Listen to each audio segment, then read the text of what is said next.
Hi, and welcome to our Tech Talk on Studio 721. Studio 721 is a Chrome extension that is designed as a platform for a number of enhancements that could be made to Google Meet to make it more useful in the educational environment.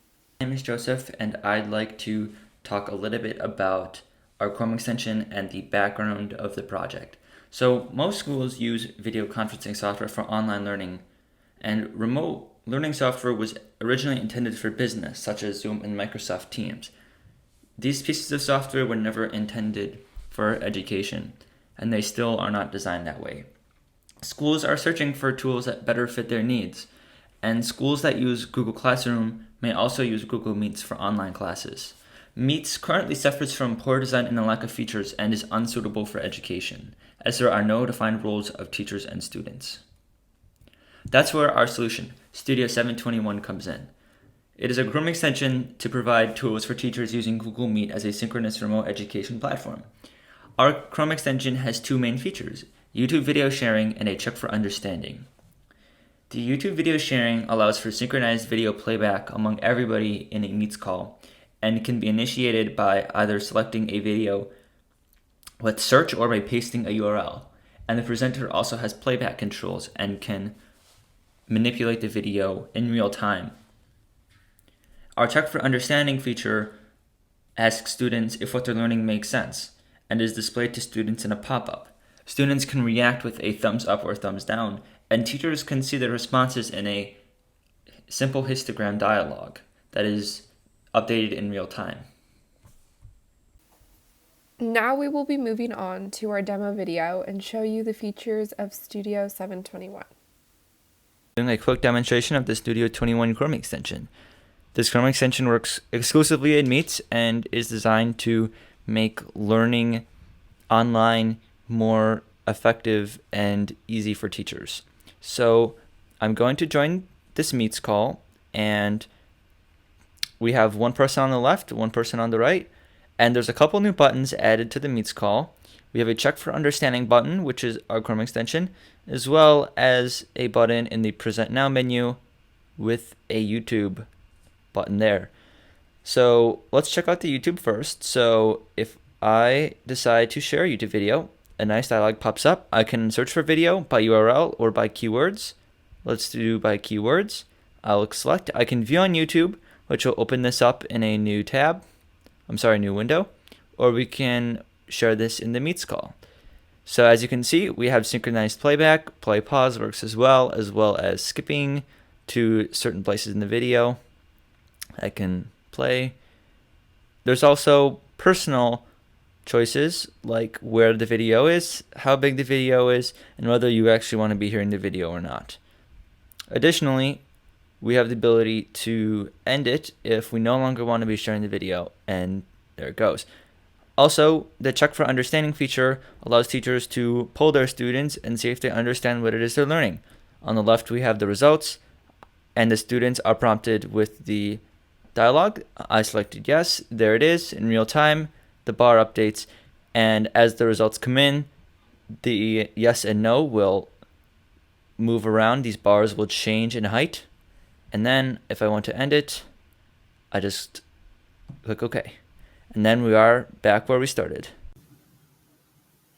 My name's Dream, and the major project files we had in the extension were the manifest.json file, which is necessary for the Chrome extension, the inject.js file, which gets inserted into the Google Meet page, the inject.css file, which is the styling for the HTML elements used in the extension that also gets injected into the Google Meet page, and the youtube.js file, which is the YouTube API code we needed, and also the jquery.js file.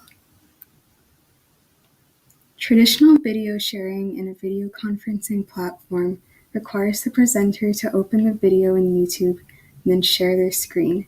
This results in poor quality due to screen sharing because the video has to be decoded and played on the presenter's screen, then encoded and transmitted onto the viewers' screens. It's also limited to the presenter's video settings and may have audio playback issues from user or technical errors.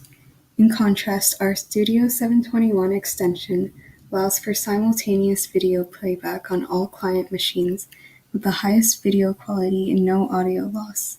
These diagrams show the difference between traditional screen sharing and YouTube video sharing with Studio 721.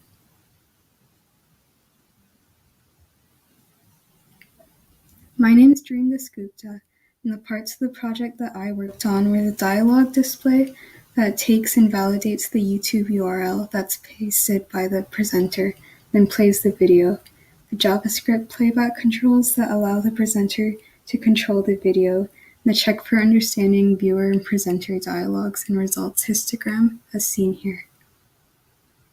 Worked on the ability to send and receive messages through the Google Meets chat programmatically. So being able to send and receive those messages as if a user had typed them in, however, being able to just do it through code, and being able to manipulate the chat to hide all of the extension-related messages that were coming in. So anything that got typed by a user that didn't contain a specified structure would be displayed on all the devices as a normal chat would. However, messages that were sent through the Chrome extension would be hidden. And I worked on bringing all of the elements that some of the other people on my team worked on and brought them into the extension. And I also worked on the YouTube button within the bottom bar of the Chrome extension. Hi, I'm Xoshil. The first thing that I worked on was creating the Chrome extension framework, and this task involved producing the necessary files that we needed to build our extension.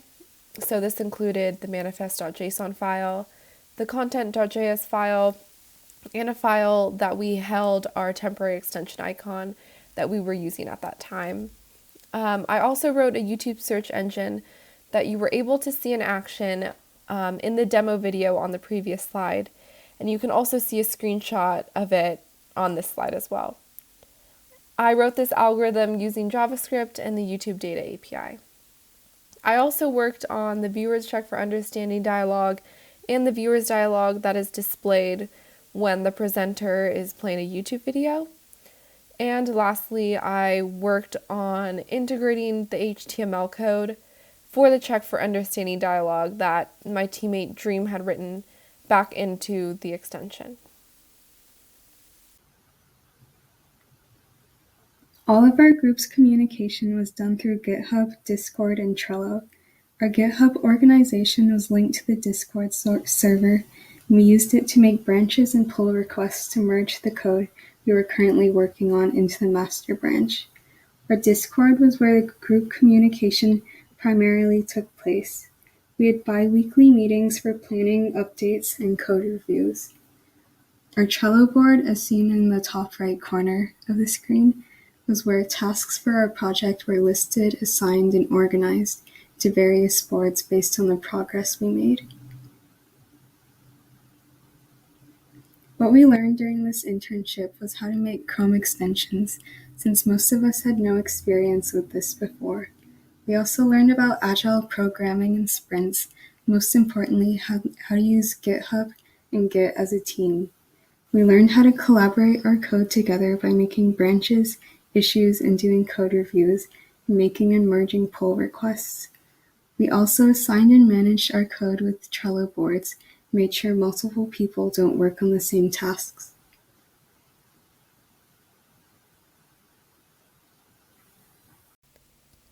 So some further work that can be added to our existing project is the implementation of quick polls.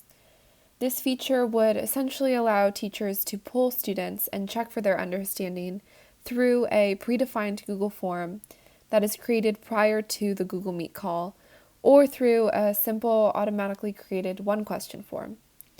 The responses would be displayed in a dialog for the instructor to view, and students would be able to see a question appear directly in the Meet platform. This feature provides a way to explicitly gauge understanding, ask for student input, and also allows the teacher to group students based on their different levels of understanding. Teachers would also be able to review the responses they receive from the polls at a later time, since all of the results would be saved in the Google form. Another feature that can be implemented in the future is presentation sharing.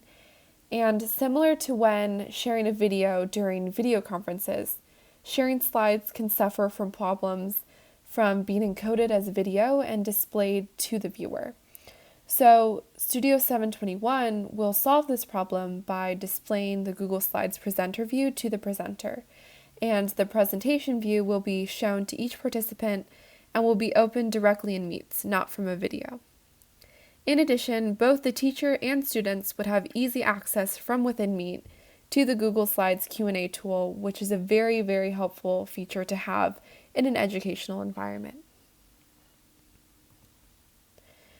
Okay, so if you would like to contact Dream, myself, or Joseph, we are available at the emails listed on this slide.